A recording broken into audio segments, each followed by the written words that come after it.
And President Trump is spending this Veterans Day in France, where this morning he attended a ceremony marking the 100th anniversary of the end of World War I. ABC's senior national correspondent Terry Moran is in Paris with the details. Terry, good morning. Good morning, guys. It's another gray and rainy day here in Paris, and the city is still and somber for the centenary anniversary of the end of World War I.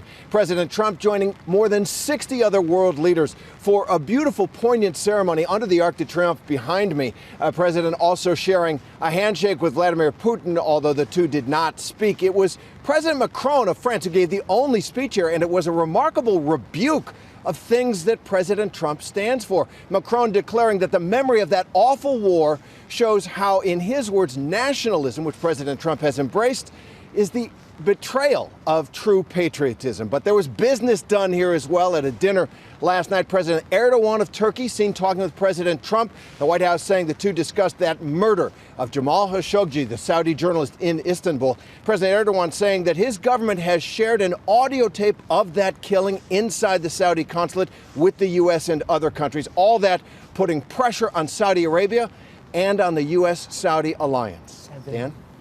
Terry Moran reporting in from France this morning. Terry, thank you. A lot to talk about this morning, so let's bring in our chief anchor, George Stephanopoulos, who's going to be hosting this week later this morning. George, good morning to you. Trump is at that ceremony this morning over in France. He's taking some heat, though, for missing yesterday's ceremony commemorating the end of World War I. Other leaders made it. The White House is blaming rain for not being able to make it. As somebody who has served in a White House, does the rain explanation make sense to you? Well, the rain could have kept, if the president was planning on taking Marine One, the helicopter, to the ceremony, the rain could have grounded the helicopter, but that wouldn't stop him from driving. I guess it was about 55 miles, and not only other foreign leaders, but General Kelly, General Dunford, both made it to the ceremony. I guess the president, just for whatever reason, maybe he was exhausted, just didn't want to go yesterday. 5 days on another subject here, 5 days, and this is a subject that clearly is getting the president's attention because he's tweeting about it. We're 5 days after the election. It looks like the Republicans may not have gained as much in the Senate as we thought. We've got recount in Florida, and in Arizona, the Democrat is making gains. What does a smaller majority mean to the president? It's still a bigger majority than they had, though. No matter what, even the absolute worst case scenario at this point, and I think that's unlikely,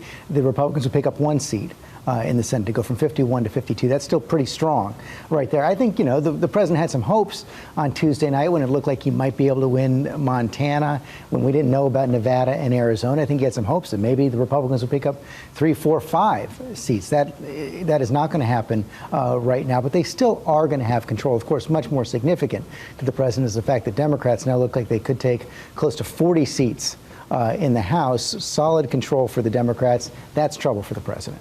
So you've got some leading Democrats on the show this morning to talk about possible investigations of the president. Meanwhile, Axios is reporting this morning that House Democrats, and this is their quote, they plan to investigate whether President Trump abused White House power by targeting the Washington Post and the CNN. How significant is this? Well, that's getting at the president's calling the media the enemy of the people, and whether he tried, because Amazon Jeff Bezos owns the Washington Post, whether he tried to get the Postmaster General to take some action against them, whether he interfered in the CNN merger. One of the things you're going to see here, what's significant about it is that basically because the president had his own party in control over the last 2 years, he had 2 years without any oversight or investigations at all. That all changes once the Democrats take control. Those are two issues. The emoluments clause is another issue. The idea that the Democrats might get the president's tax returns, another one. A whole host of policy issues, investigations of cabinet members. It's a brand new world.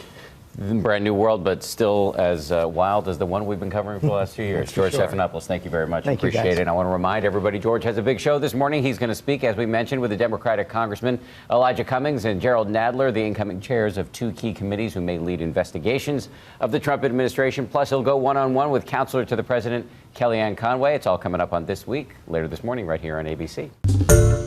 Hi, everyone. George Stephanopoulos here. Thanks for checking out the ABC News YouTube channel. If you'd like to get more videos, show highlights, and watch live event coverage, click on the right over here to subscribe to our channel. And don't forget to download the ABC News app for breaking news alerts. Thanks for watching.